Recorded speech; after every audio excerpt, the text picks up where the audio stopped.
राजगढ़ वासियों नमस्कार। मेरा नाम कृष्णपाल राठौर है और आप म्हारो राजगढ़ का यूट्यूब चैनल देख रहे हैं।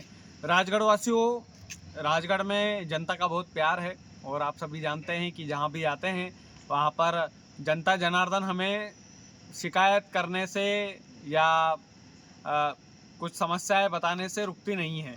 तो हम खुजनेर में आए हुए थे, भाईजान हमारे साथ थे, उन्होंने उनकी कुछ पारिवारिक समस्याएं बताई है, वो हम उन्हीं से जानना चाहेंगे कि आखिरकार मसला क्या है।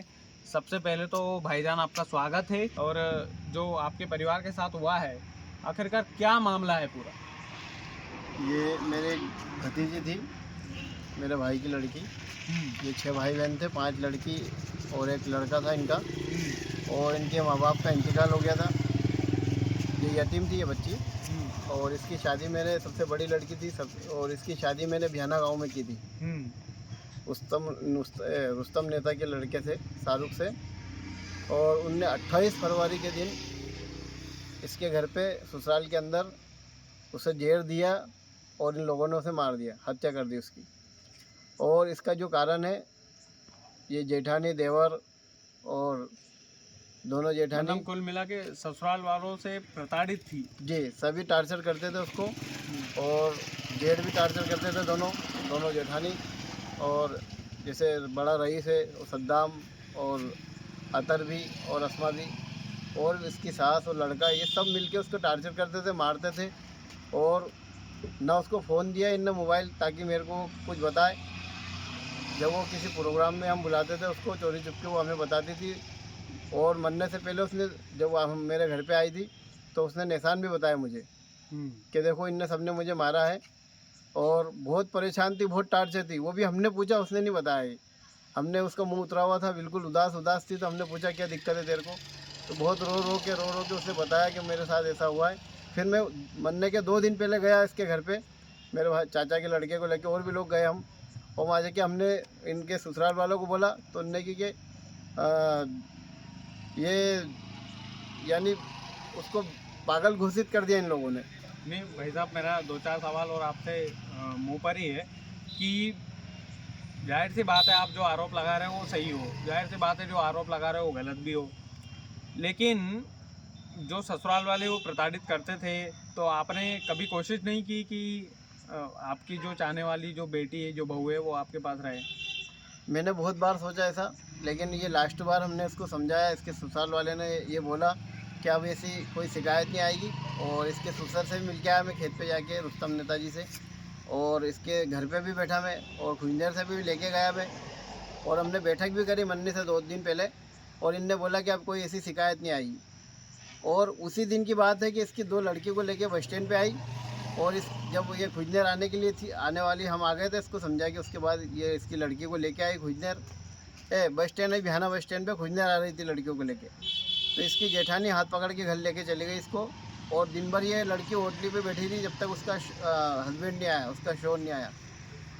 और तो हत्या हुई है आपके हिसाब से या फिर सुसाइड है? हत्या करी, क्योंकि इसकी सबसे बड़ी जो हमें जो लगा है, तो हत्या कैसे हुई है? क्योंकि मतलब ये फंदे पे लटका हुआ मिला था चाहो, या फिर जहर खुरानी की थी इसने, क्या हुआ था? जेर से मरी इसकी हत्या जो है, जेर अच्छा। से हुई है। और घटना हुई 8-9 बजे रात की, 28 फरवरी की। और मुझे खबर जो दूसरे ने दी 2:30 बजे रात को, मैं इंदौर में था उस टाइम। मुझे इसके घर वालों ने कोई खबर नहीं करी कि आपकी बेटी ने ऐसी घटना कर ली। और मुझे दूसरे ने खबर की। उसके बाद मैंने इसके जेठ को, फिर मेरे को जब इत्तला हुई इस खबर की, मैंने इसके जेठ को, रईस को फ़ोन लगाया और उससे पूछी। बोले हाँ ये बात सही है। और मैंने पूछा, मैंने कैसी है वो? बोले तुम्हारी लड़की सवाना तो सही है, उसकी लड़की सिरे से, जो 2 साल की लड़की को जेर दिया था इन लोगों ने, तो वो सिरे से मेरे को झूठ बोला इन लोगों ने। जब ये 1-1.5 घंटे बाद एम्बाई आए, तो मैं आधा घंटा पहले पहुंच गया था एम्बाई पे, एम्बाई के गेट पे पहुंच गया था, एम्बाई हॉस्पिटल। जब मैंने लड़की को देखा तो साहब ये बगैर उसमें ऑक्सीजन लगा के नहीं लेके आए, एम्बुलेंस में ऑक्सीजन लगा के लड़की को लेके नहीं आए। मैंने उसकी कंडीशन देखी, उसका हाथ पैर सब कड़क हो चुके थे, यानी आधा बदन काम नहीं कर रहा था मेरी लड़की सवाना का। और ये उनकी लड़की को लेके, सुल्तान इसका जो जेठ है, वो लेके लड़की को भर्ती कराने गया। मैं मेरी लड़की को अकेला धक्का दे रहा था एम्बाई के अंदर, और मैंने ही पर्चा बनवाया वहाँ पे जाके। फिर ये आए, सुल्तान आया और मेरा भानेज आया, हमने उसको भर्ती करा। इसके जो जेठ और इसके घर वाले भर्ती होने के 2 घंटे बाद एम्बाई पहुँचे। नहीं भाई साहब, इसमें पुलिस प्रशासन का क्या कहना है?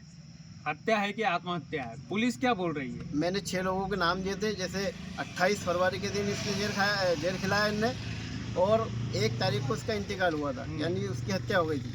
मैं उसी दिन थाने लीमचवान पे आया, जो इनके गांव का बिहाना का जो थाना लगता है लीमचवान, मैं उस पे आया और मैंने टीआई साहब से बात करी, और मेरे परिवार के और मेरे मोहल्ले वाले घर के सब लोग हम गए वहाँ पे। मैंने फ़ोन लगा दिया था, तो ये लोग इधर खुजनेर से लीमचवान थाने पे आ गए थे, और मैं इंदौर से आया। हमने टीआई साहब से बात करी, तो टीआई साहब ने कोरे कागज़ पे 6 लोगों के नाम लिखे, जिसके नाम मैंने लिखा है। सबसे ऊपर लिखा था रईस और उसकी बीवी अतरबी और सद्दाम और अस्मा और शाहरुख जो इसका पति है, और इसकी सास। ये 6 के नाम मैंने दिए थे, और सर ने कोरे कागज़ पे नाम लिखे हैं। एफआईआर नहीं करी थी, मतलब रिपोर्ट नहीं लिखी इन्हें मेरी, और कोरे कागज़ पे ये नाम चढ़ा लिया। और यूँ बोला मेरे से कि आप 2 दिन बाद हम फ़ोन लगाएंगे, आपको थाने पे बुलाएंगे जब आना। 2 दिन होने के बाद फिर मैं गया लीमचवान थाना, तो टीआई साहब कहने लगे कि आपकी जो केस है वो एडीपी साहब देख रहे सहारनपुर, आप वहाँ जाइए। मैं जब सहारनपुर गया, मैंने वहाँ देखा तो साहब मानी थे। फिर किसी ने बोला वहाँ से कि वो साहब कल आएंगे, कल आना। मैं कल फिर गया, फिर मेरी कल साहब से बात हुई, हमारे कथन हुए, और सारे कथन में 6 ही नाम थे। लेकिन इनने पुलिस ने, लीमचवान पुलिस ने और एडीपी साहब ने क्या मालूम, और एसपी साहब ने, या लेन देन करके 4 नाम काट दिए इसके। 2 लोगों पे एफआईआर करी, लड़के पे और उसकी सास पे, लड़की की सास पे और लड़के पे, दोनों पे एफआईआर करके 4 नाम काट दिए। आप संतुष्ट नहीं है? नहीं, मैं नहीं एफआईआर से? इस एफआईआर से मुझे, एसपी के पास जाते हैं ना आप? फिर मैं एसपी ऑफिस भी गया, एसपी ऑफिस में आवेदन दे के आया। हमने सुना है भोपाल गए थे? फिर मैं भोपाल गया, वहाँ से मुझे विश्वास मिला है उनने कि वहीं से उनने एसपी साहब को फ़ोन भी लगाया, लेकिन आज 3 दिन हुए, अभी तक कोई इसका वो नहीं आया। तो अभी आप क्या चाहते हैं कुल मिलाकर? मैं ये चाहता हूँ कि जो 4 नाम काटे इन पे एफआईआर हो, फर्स्ट इन्फॉर्मेशन रिपोर्ट दर्ज हो कुल मिलाकर। हाँ, ये हो। अच्छा, ये पूरा भरोसा है कि ससुराल वालों ने ही प्रताड़ित किया था उसको? बिल्कुल साहब, क्योंकि इनके फ़ोन ही नहीं आए मेरे पास। अगर आपके घर पे कोई घटना होती है तो आप मुझे फ़ोन लगाएंगे, भाई लड़की का बाप हूँ मैं, चाचा हूँ, तो मुझे आपने फ़ोन नहीं लगाया, इतनी बड़ी घटना हो गई, मुझे फ़ोन नहीं लगाया इनने। मुझे दूसरा इंसान इत्तिला दे रहा है, और न मैयत में आए, उसकी मैयत में भी नहीं, 1 लोग भी नहीं आए मैयत के अंदर, न जनाजे के अंदर आए, न दफन में आए। और नहीं, मैं एक ही बात बोलना चाहूँगा राजगढ़ जिले के प्रशासन से, मुझे अन्याय चाहिए। जी। मुझे इसके लिए, मुझे तो इसके अन्याय चाहिए मुझे, यानी उसकी आत्मा को सुकून मिलना चाहिए। आपके पास एक ही मंशा है कि यार न्याय मिले मेरी बेटी आपको? हाँ, बस कुल मिला के बस। और ये जो 4 नाम काटे गए हैं, किसी भी वजह से नेता नगरी भी लगी इसके अंदर, बड़े बड़े नेताओं का हाथ है, और हेर-फेर है मंत्री जी का भी, इसलिए पुलिस आगे कार्रवाई नहीं कर रही है, इसलिए पुलिस ने नाम काट दी। मंत्री गौतम टेटवाल का दबाव है, आप ये बोल रहे बहुत हैं? फुलफाल है, फुलफाल है। हाँ, कोई साथ नहीं दे रहा है, मैं अकेला हूँ, और मुझे कानून पे भरोसा है कि मेरे को न्याय कानून, चाहिए। राजगढ़ के कानून पर बिल्कुल भरोसा कीजिए। राजगढ़ के एसपी साहब स्ट्रिक्ट भी हैं, लेकिन हाँ कुछ चीज़ें हैं साहब जो आपको भी देखना पड़ेगी, परत दर परत खोलनी पड़ेगी, और हमें पूरा विश्वास है। इसकी जेठानियों ने, देवरों ने, पूरे घर वालों ने इतना मारा उसको कि उसने मुझे इसके निशान दिखाए, घर पे आके उसकी चच्चू को दिखाए, मुझे दिखाए, बल्कि पड़ोसन भी मैं बुलवा सकता हूँ कि पड़ोसी को भी उसने निशान दिखाए कि देखो मुझे कैसा मारा इनने, और सिगरेटें चगाई उसके हाथ के अंदर, बहुत ये मारा। निशान देखा आपने? हाँ, देखा ना मैंने, मेरे को दिखाया उसने, क्योंकि इसको फ़ोन नहीं दे रखा था इनने ना कि अच्छा। मरने से 3 दिन पहले इसकी फुप्पो रहती मई बिहाना में, उसके घर पे गई है कुछ बताने के लिए, क्योंकि परेशान थी, बहुत टार्चर कर रहे थे, तो कुछ राज बताने के लिए गई थी। लेकिन इसके पीछे पीछे इसकी फुप्पो इसकी जेठानी आ गई साथ में, अस्मा, लेकिन वो कुछ बता नहीं पाई, और बोला इसने, अस्मा ने, कि चलो अपने को खाना बनाना है, तो वहाँ से ऐसे कैसे उठा के लेके चली गई। 1.5 महीने में एफआईआर आई है। हालांकि बड़े से बड़े केस में मैं एम्बाई भी गया, मैंने एम्बाई के डॉक्टर साहब से बात करी, तो बोलने लगे कि सर बड़े से बड़े केस की जो पोस्टमार्टम रिपोर्ट है वो 20 दिन में आ जाती है, लेकिन एडीपी साहब ने रिपोर्ट मंगाने में 1.5 महीना लगा दिया। और जिस दिन पोस्टमार्टम रिपोर्ट आई उसके दूसरे दिन मैं गया, मैंने सर को बोला, मैंने सर क्या हुआ, बोले आज आ जाएगी, कल आ जाएगी। रोज़ चलाते रहिए, मतलब एडीपी ऑफिस से मुझे विश्वास नहीं दिलाया, इन्हें झूठा विश्वास दिलाया कि आज हो जाएगा, कल हो जाएगा, रोज़ एक तरीके से मतलब ये है कि घुमाते रहे। मुझे फ़ोन नहीं लगाया इनने, मैं खुद गया, और मेरे से हर बार बोला हम आपको फ़ोन लगाएंगे, लेकिन मैं मेरे घर वालों को, मेरी लेडीज़ों को, मेरे 1-2 दोस्त उनको लेके मैं रोज़ गया, लेकिन कोई सुनवाई नहीं। रोज़ मेरे से कहते थे आज एफआईआर आ जाएगी, एफआईआर आ जान दो।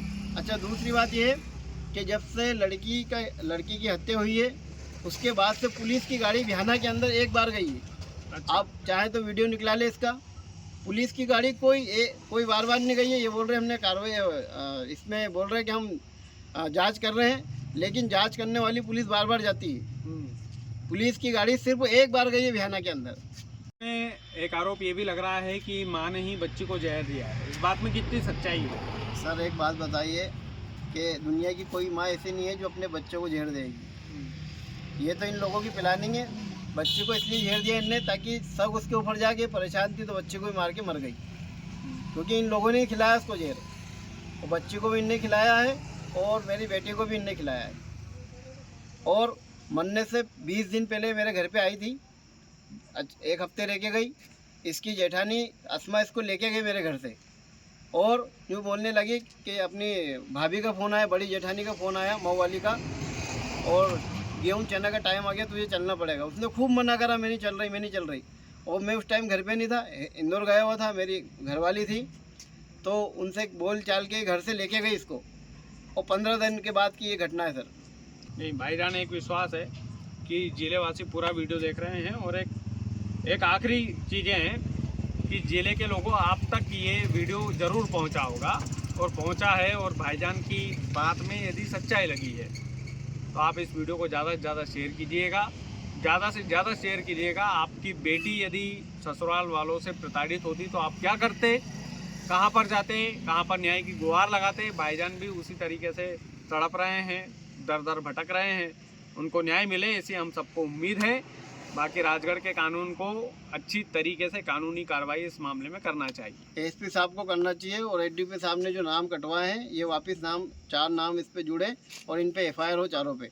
बस यही इनकी मांग है। बाकी राजगढ़ वालों ज़्यादा से ज़्यादा वीडियो को शेयर कीजिएगा। चैनल यदि आपने सब्सक्राइब नहीं किया तो प्लीज़ कर लीजिएगा। बहुत बहुत धन्यवाद।